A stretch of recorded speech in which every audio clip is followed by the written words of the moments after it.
So here we are on the trail to Camp Great Camp Santanoni. It's actually a carriage road. It's about 5 miles each way. We hiked it last year, and we decided this year we'd come back with our bikes because a lot of people were biking it, and that seems much more appropriate for this kind of trail because it's more of a carriage road than it is a trail. But anyway, about a mile back, we're going to get to the farm where all the workers kept the Great Camp supplied. So we'll stop there and check that out, and then 4 miles after that you get to the Great Camp, and we'll check that out too. So we're about ready to get going.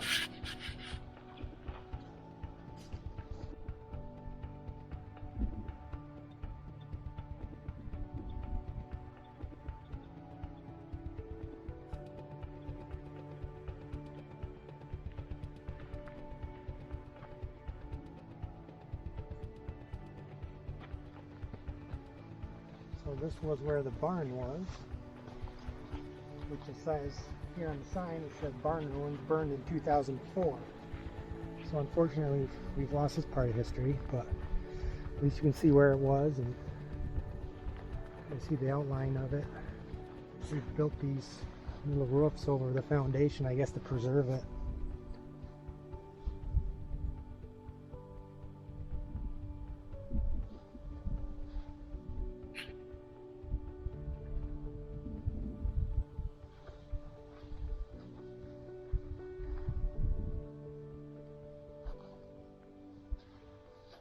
So up there is the farm manager's cottage, cabin. And to the right of that is the creamery, that stone building. And to the right of that is the garden manager's cabin.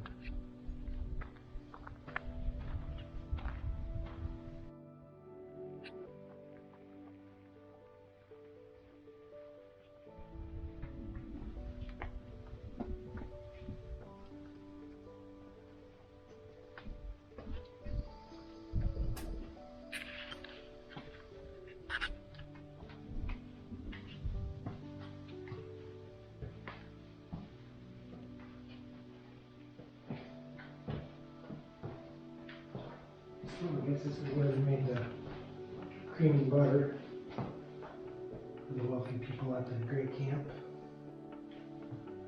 And then anything extra they had, they shipped to Albany to be sold.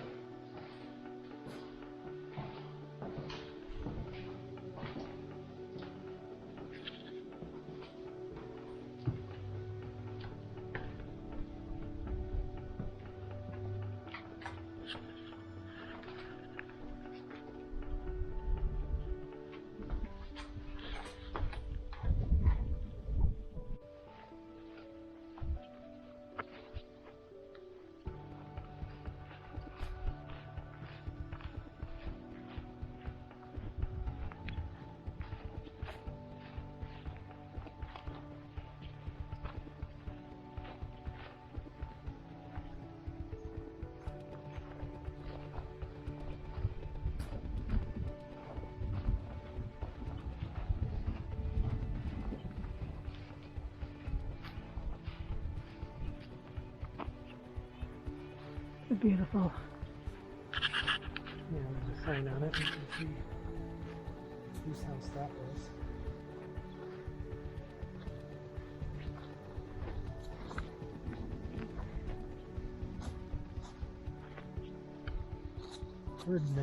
Herdsman cottage. Herdsman? Who's in charge of the herd?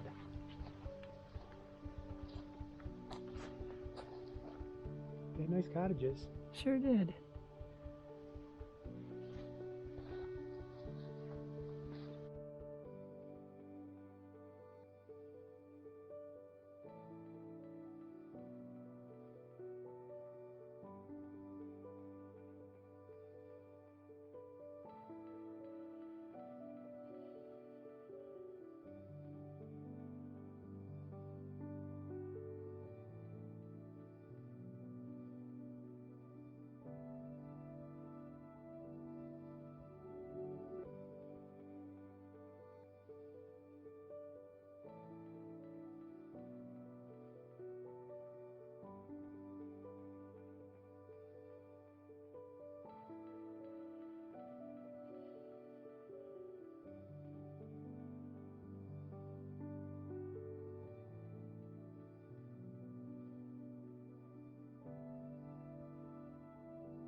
buying big chunks of land, cutting down all the trees, and then refusing to pay the taxes.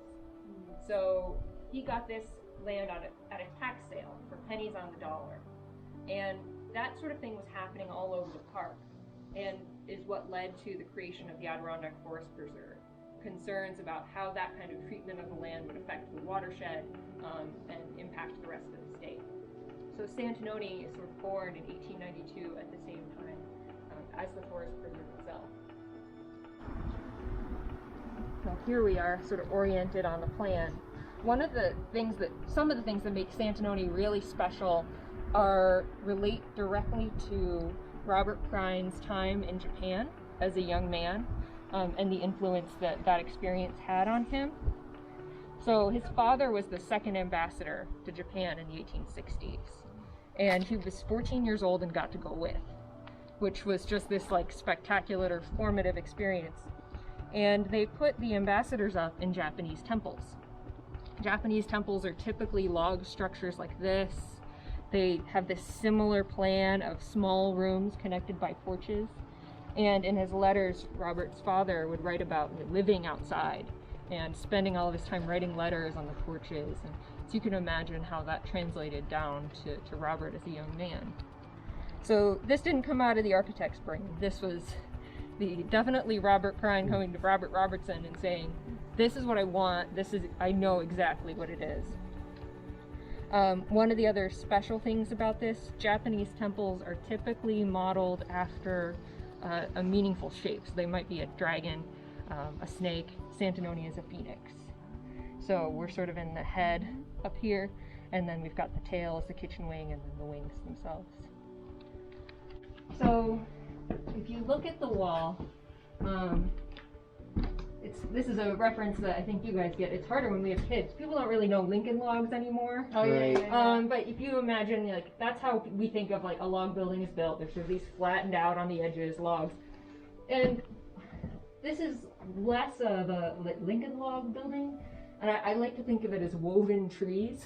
Mm-hmm. If you look, you'll see, just pick one, it's narrower on this side and it widens to the other end. Mm-hmm. And the next one is narrow and widens again. So right. They're being very thoughtful about which tree is going where in the line, which is just really spectacular. Some of the other Japanese features of the building include the Iramoya gable that's right above you. It lets light onto the porch, but protects it from weather, from water, which works well in Japan and translates very well to the Adirondacks, where it could be sunny now and raining in 10 minutes. So you need these kinds of spaces. And probably the most important aspect of the design, I said the shape is meaningful, it's Phoenix, but it creates an experience of the building and the landscape. So if you've been walking around, if you've been trying to take a picture of the camp, it's kind of hard to do, right? Mm-hmm. You can't get it all in one shot. And we're used to, say you're taking a picture of an important bank building downtown, you look for the columns, you can fit the whole thing in a picture, done. It's sort of imposed itself on the landscape. Santanoni is almost doing this dance with the landscape. You come around the corner and you're curious what's around the next one. And there are all these piers on the porch. It's like framing views, these different picture frames. And you're looking out onto the water, or maybe you saw a bird. The building is facilitating an experience with nature rather than forcing itself here or drawing attention to itself.